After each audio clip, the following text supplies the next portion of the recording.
అప్పుడు రాధాపాతివ్రత్యం ఏమిటో అగ్నికి చెదలపడతాయా? ఆవిడ ప్రకృతి కాంత, ఆయన పురుషుడు, వాళ్ళ అనుబంధం ఆది నుంచి ఉన్న అనుబంధం. దానికి ఇంకొక పేరు పెడితే ఎలా కుదురుతుంది? అది రాసలీలయందు ప్రాదుర్భావమును పొంది ధామనమనొచ్చి రాధయైన తల్లి ఆవిడ. అప్పుడు అందరూ చెంపలేసుకుని రాధాదేవి యొక్క గొప్పతనం ఎటువంటిదో తెలుసుకున్నారు. అంత గొప్పది రాధ అని చెప్తారు.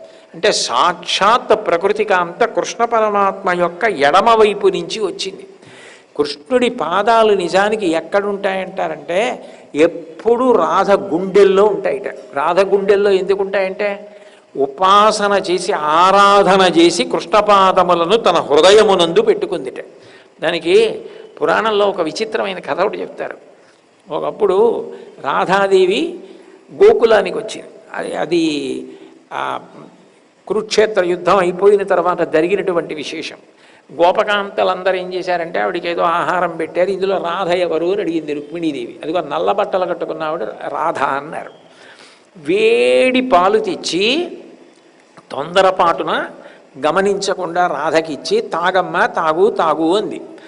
రుక్మిణీదేవి ఇచ్చిందని ఆవిడ కృష్ణ పరమాత్మ వంక చూస్తూ ఆయనని చూడటంలో ఉన్న ఆనందంలో మైమరచిపోయి అంత వేడి పాలు తాగేసింది. రాత్రి కృష్ణుడు పడుకున్నప్పుడు రుక్మిణీదేవి ఆయన పాదములు ఒత్తడానికి వచ్చింది. అరికాళ్ళు బొబ్బలెక్కున్నాయి. అడిలిపోయింది రుక్మిణీదేవి. ఏం జరిగింది? ఇంత కోమల పాదములు బొబ్బలెక్కాయింది. నువ్వు రాధకి వేడి పాలిచ్చి తాగేయి అన్నావు. నన్ను చూస్తూ పరవశంలో రాధ అంత వేడి పాలు తాగేసింది.